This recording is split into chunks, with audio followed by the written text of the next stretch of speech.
जिल्हा परिषद पंचायत समितीच्या ह्या निवडणुकीच्या धामधूम मध्ये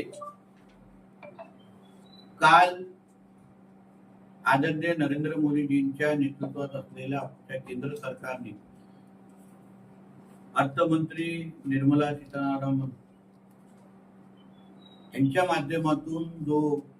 अर्थसंकल्प काल सादर करण्यात आला तो ह्या निवडणुकीच्या धामधुमीमध्ये कुठेही नकळत पद्धतीने बाजूला पडता कामा नये किंवा या अर्थसंकल्पाच्या माध्यमातून आपल्या कोकणासाठी आपल्या सिंधुदुर्गाच्या विकासासाठी ज्या मोठ्या प्रमाणामध्ये चालना दिलेली आहे त्याच्यावर प्रकाश टाकावा, जनतेपर्यंत कोकणाच्या विकासासाठी आमचं नरेंद्र मोदीजींचं सरकार हे किती प्रभावी पद्धतीने काम करत आहे हे जनतेला कळावं यासाठी ही पत्रकार परिषद मी आयोजित केलेली आहे। शेवटी एका बाजूला निवडणुकीचे सगळे रणधुमाळी सुरू असताना या मोदी सरकारला आपण फार अपेक्षेने परत एकदा निवडून दिलं, ते मोदी सरकार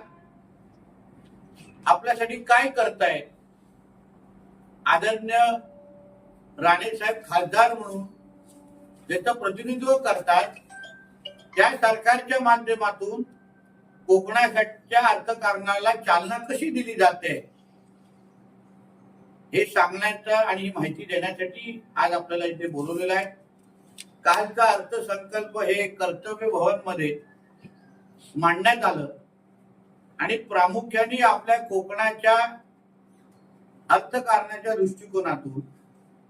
मच्छीमार, नारळ, काजू उत्पादनासाठी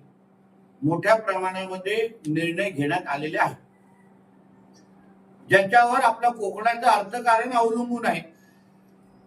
ते ह्या तिन्ही क्षेत्राच्या माध्यमातून ह्याला चालना देणं, निधीची तरतूद करणं, जेणेकरून काजू असेल, नारळ असेल आणि मच्छीमार या तिन्हाच्या माध्यमातून आपल्या जनतेचं दरडोई उत्पन्न वाढवण्याच्या दृष्टिकोनातून अतिशय योग्य प्लॅन आमच्या मोदी सरकारच्या माध्यमातून तयार झालेला आपल्याला दिसतोय। मच्छीमारीसाठी ज्याचा राज्याचा मंत्री म्हणून मी इथे काम करतोय, मच्छीमारीचा प्रोत्साहन देण्यासाठी 500 नवीन तलाव या अर्थसंकल्पामध्ये त्यासाठी उभारण्यासाठी या अर्थसंकल्पामध्ये तरतूद केलेला आहे। तलाव नवीन उभं करणं म्हणजे मासेमारीला चालना देणं, उत्पादन वाढवणं, मच्छीमारांना अर्थसक्षम करणं, ज्याच्यामुळे आपल्या कोकणाच्या किनारपट्टीला मोठ्या प्रमाणामध्ये फायदा होणार आहे आणि म्हणून त्या दृष्टिकोनातून हा निर्णय आपल्यासाठी अतिशय महत्वाचा आहे। किनारपट्टीच्या भागामध्ये स्टार्टअप, महिलांचा गट व मत्स्य उत्पादक शेतकऱ्यांच्या संघटना याची साखळी बळकट करण्यात येईल, एक महत्वाचा उल्लेख किंवा उपयोजना या निमित्ताने इथे केलेली आहे। एक्सक्लुझिव्ह इकॉनॉमिक झोन तथा खोल समुद्रात पकडलेले मासे आता करमुक्त करणं आणि हे मासे विदेशात पाठवल्यास त्यात निर्यात माल समजले जाईल, अशा पद्धतीचे अतिशय महत्वाचा निर्णय, ज्याच्यामुळे आपल्या मासेमारांना किंवा मच्छीमारांना खऱ्या अर्थाने चालना मिळण्याच्या दृष्टिकोनातून हा निर्णय अतिशय महत्वाचा आहे। कोकणात मोठ्या प्रमाणामध्ये घेतल्या जाणाऱ्या फळ उत्पादनाला हाय व्हॅल्यू क्रॉप ला दर्जा दिलेला आहे, म्हणजे विचार करा शेती क्षेत्राला किती महत्वाच्या दृष्टिकोनातून चालना या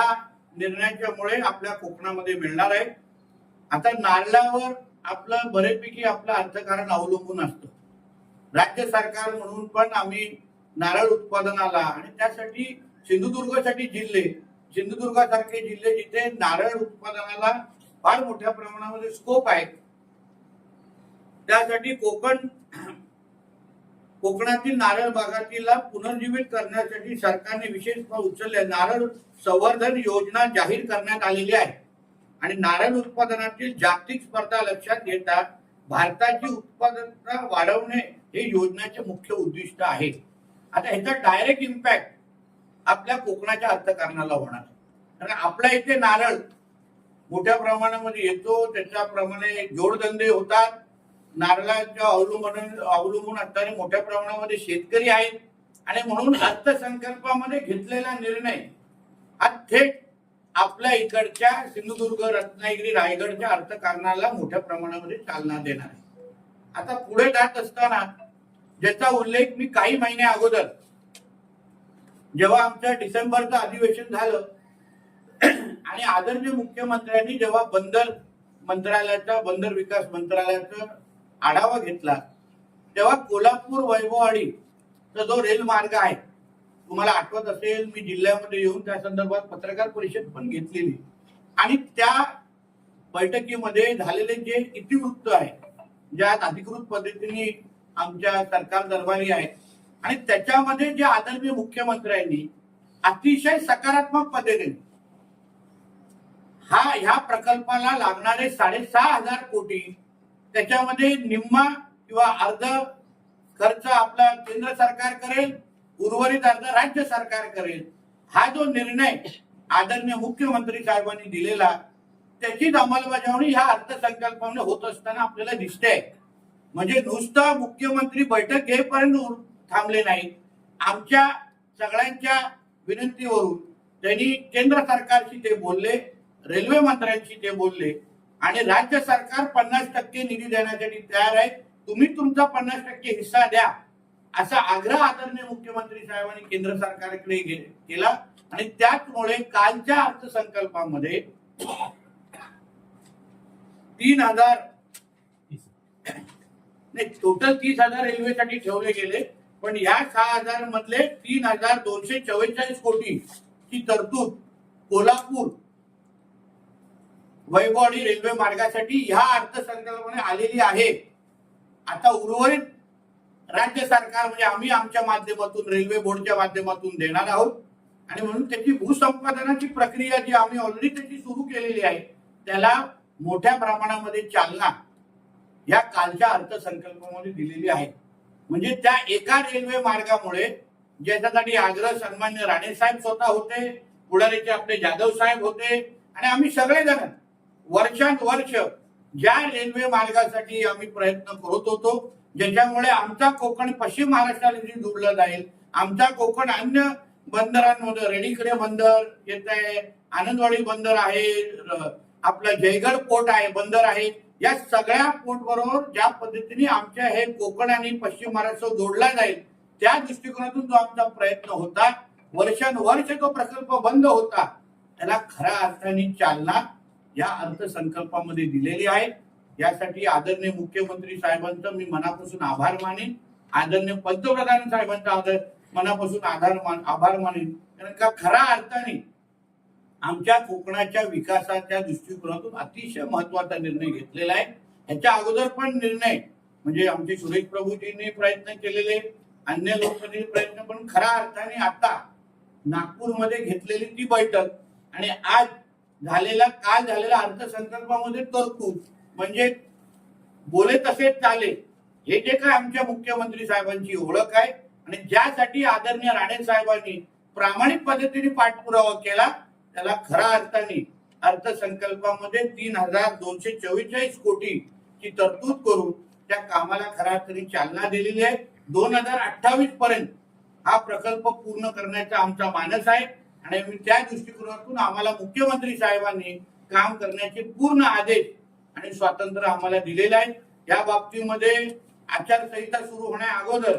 मी कोल्हापूर कलेक्टर आणि सिंधुदुर्ग कलेक्टर आणि राज्याचा रेल्वे बोर्ड त्याबरोबर आमची व्हीसी द्वारे आमची एक बैठक पण प्राथमिक झालेली आहे आणि मग या 9 तारखेच्या आचारसंहितेच्या नंतर लँड एक्विजिशन म्हणजे भूसंपादनाची प्रक्रिया आम्ही सुरू करून मोठ्या प्रमाणामध्ये ह्या प्रकल्पाला चालना देण्याची आमची पूर्ण पद्धतीने तयारी आहे. म्हणून अशा पद्धतीने आपल्या कोकणाला ज्या पद्धतीने चालना या अर्थसंकल्पामध्ये काल भेटलेली आहे. बंदर आणि जहाज बांधणीच्या क्षेत्रामध्ये पण त्यांनी मोठ्या प्रमाणामध्ये तरतूद करून दिलेली आहे. त्याचबरोबर सी प्लेन, ज्यामुळे आपल्या इकडे पर्यटनाला चालना मिळू शकते, त्यासाठी पण सी प्लेनला व्हीजीएफ योजना सुरू करण्यात आलेली आहे. त्याचा डायरेक्ट इम्पॅक्ट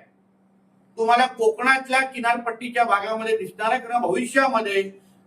जलवाहतूक असेल, पर्यटनासाठी असेल, जसं मॉलडीव्ह आणि अन्य सिंगापूर सारख्या अन्य क्षेत्रामध्ये तुम्हाला सी प्लेनचा वापर मोठ्या प्रमाणामध्ये दिसतो, तसंच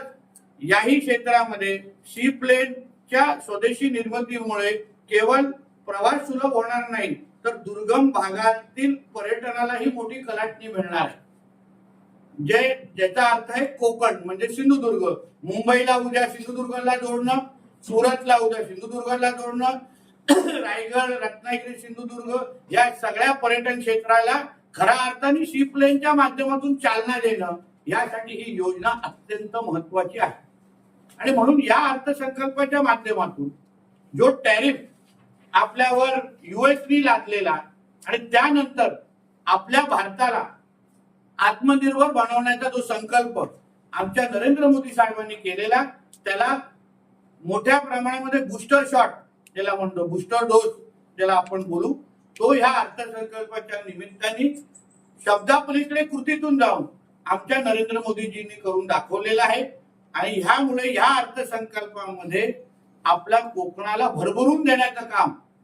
आमच्या नरेंद्र मोदीजींच्या सरकारने नक्की दिलेलं आहे. म्हणून आम्ही ज्या लोकसभेमध्ये आग्रह धरत होतो की आपल्याला एक ताकदीचा प्रतिनिधी निवडून द्यायचा आहे, आज बघा एका माजी मुख्यमंत्री म्हणून, माजी केंद्रीय मंत्री म्हणून जेव्हा आपण राणे साहेबांना तिथे निवडून दिलेलं आहे, त्याचा किती मोठा फायदा आपल्याला ह्या निमित्ताने भेटतो. केंद्रात राज्यात डबल इंजिनचं सरकार आहे. राज्यात देवेंद्रजी, एकनाथ शिंदेजी, सुनीत्रा पवारताई आहेत. आता मी स्वतः पालकमंत्री म्हणून काम करतोय आणि वरती केंद्र सरकार बरोबर असलेलं आमचं कॉर्डिनेशन, असलेला आमचा संपर्क, त्याच्यामुळे हे सगळे फायदे तुम्हाला सत्तेच्या पहिल्या 1 वर्षामध्ये मिळून दिसत आहेत. आता पुढची 4 वर्ष जेव्हा ही सगळी तरतूद झालेली आहे, आता पुढची 4 वर्ष आम्हाला हे सगळ्याचा अंमलबजावणी करण्यासाठी भरपूर वेळ आहे, भरपूर काम करायचं आहे. सरकार पातळीवर अधिकारी अतिशय सकारात्मक आहे, राजकीय इच्छाशक्ती आहे, मुख्यमंत्र्यांचा भक्कम पाठिंबा आहे, नरेंद्र मोदी सरकारची चांगली ताकद आमच्यामध्ये उभी आहे. म्हणून मला विश्वास आहे येणाऱ्या 4 वर्षामध्ये कोकणाचा कायापलट, कोकणाचा दरडोई उत्पन्न वाढवण्याच्या दृष्टिकोनातून मोदी सरकारने दिलेला पाठिंबा, मोदी सरकारने दिलेली ताकद आमच्या इकडचं अर्थकारण वाढवण्याच्या दृष्टिकोनातून अत्यंत आम्हाला महत्वपूर्ण आणि ताकदीचा ठरेल, हा ठाम विश्वास ह्या निमित्ताने मी व्यक्त करतो. धन्यवाद.